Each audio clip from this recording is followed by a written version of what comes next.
Bapak Ibu sekalian yang mengajar di level SD, SMP maupun SMA dimanapun berada. Pada kesempatan ini kami akan memberikan tutorial tentang bagaimana caranya membuat kelas online atau kelas daring yang dilakukan antara guru dengan siswa yang tidak bertatap muka langsung. Baiklah Bapak Ibu guru, kita akan memperkenalkan untuk kegiatan ini. Kita akan menggunakan aplikasi bawaan Google yang disebut dengan Google Classroom. Oke, langsung saja Bapak Ibu. Pertama kali yang kita lakukan adalah kita buka browser. Yang paling bagus adalah menggunakan Google Chrome. Kita buka Bapak Ibu, kita tunggu beberapa saat.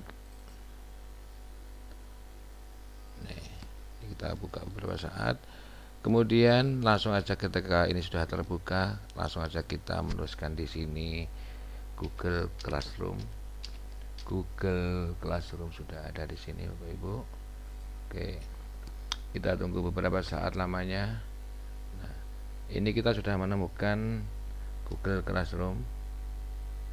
Jadi kita lihat, kita bisa buka di sini Google Classroom. Oke. Kita akan menunggu beberapa saat. Nah, di sini akan ketemu seperti ini Bapak Ibu. Kebetulan sekali saya sudah membuat beberapa kelas online. Di sini saya memberikan contoh, ada kelas 8A sampai dengan 8E yang sudah kami buat.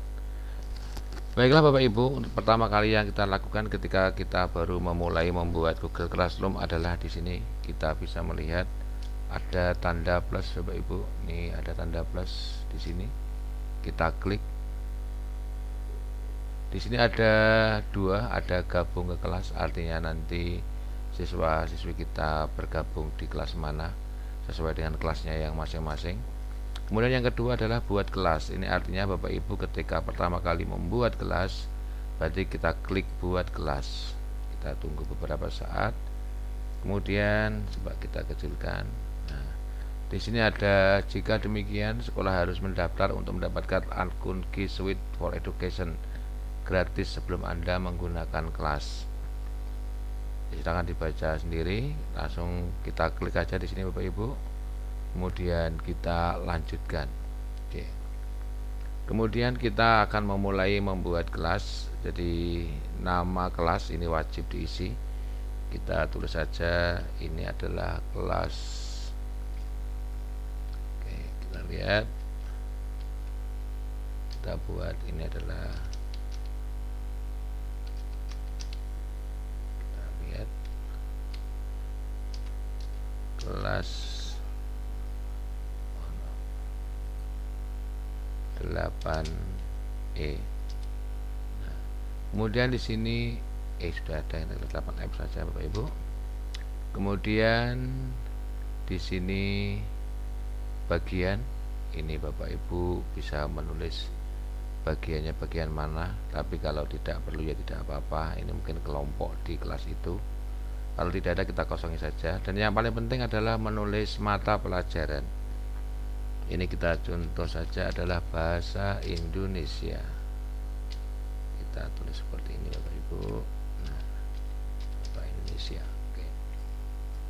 Ruang, artinya ini Bapak Ibu mengajarnya di mana? Apakah Bapak Ibu mengajarnya di kelas atau mungkin karena ini adalah online kelas daring, mungkin ruangannya adalah mungkin di rumah masing-masing. Ini pekerjaannya artinya anak itu mengerjakannya di rumah. Atau Bapak Ibu kalau mengerjakan di kelas ya tentu saja kelas 8F sesuai dengan kelasnya masing-masing. Oke, setelah itu kita buat Bapak Ibu, kita buat. Oke, kita lihat seperti ini. Kita tunggu beberapa saat namanya. Ya, karena Anda memang harus bersabar. Oke. Nah, seperti ini Bapak Ibu. Jadi ada kelas 8F yang kita buat tadi. Kemudian di sini ada kode kelas Bapak Ibu. Perlu dipahami bahwa kode kelas ini nanti adalah kode kelas 8F. Jadi nanti ketika kita mau membagikan ke anak-anak cukup kita copy kode ini, kemudian kita pastekan di WhatsApp siswa-siswi kita, sehingga nanti ketika kita mau membuka Google Classroom akan lebih mudah. Ini Bapak Ibu. Kemudian kita lihat Bapak Ibu, di sini Bapak Ibu bisa melihat di sini ada pilihan tema, kemudian bisa upload foto. Untuk pilihan tema ini maksudnya adalah Bapak Ibu tinggal memilih, ini sudah disediakan oleh Google tema-temanya, kita lihat Bapak Ibu. Oke, kita bisa melihat ini sesuai dengan mata pelajarannya. Ini kalau umum, kemudian bahasa dan sejarah, matematika dan sains, seni, olahraga dan lainnya. Karena kita bahasa ya kita mencoba mencari yang lainnya aja, kita cari yang ini ya sesuka kita, tema kelasnya seperti ini, kita lihat. Nah, kemudian kalau ini foto, jadi kalau Bapak Ibu punya foto siswa-siswi ditempelkan di sini juga bisa, jadi diupload dari file mana yang Bapak Ibu punya. Kemudian Bapak Ibu di sini ada forum, jadi forum ini adalah tampilan paling depan.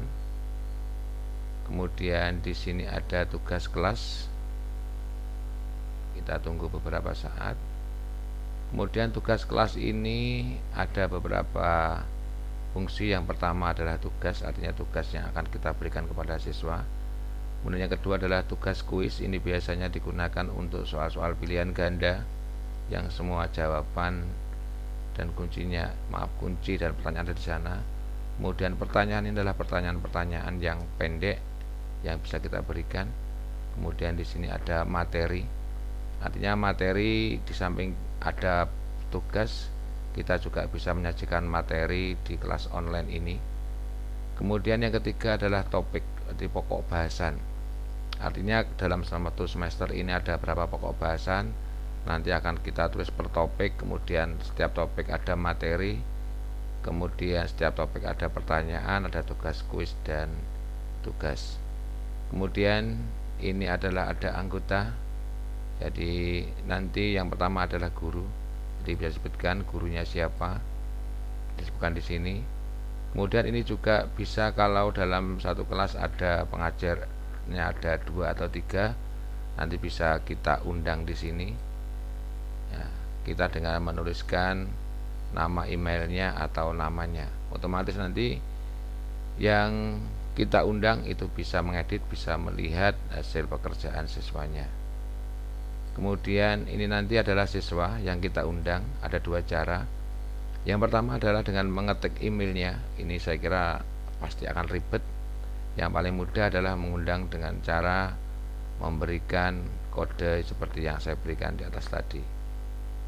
Saya kira itu sementara yang bisa saya berikan. Nanti akan bersambung pada bagian yang kedua, bagaimana tugas kelas, kemudian bagaimana mengolah nilai dan sebagainya, akan kita lanjutkan pada pertemuan berikutnya. Terima kasih, sampai jumpa di sesi atau di seri berikutnya. Selamat mencoba, selamat belajar, sukses pendidikan Republik Indonesia. Terima kasih.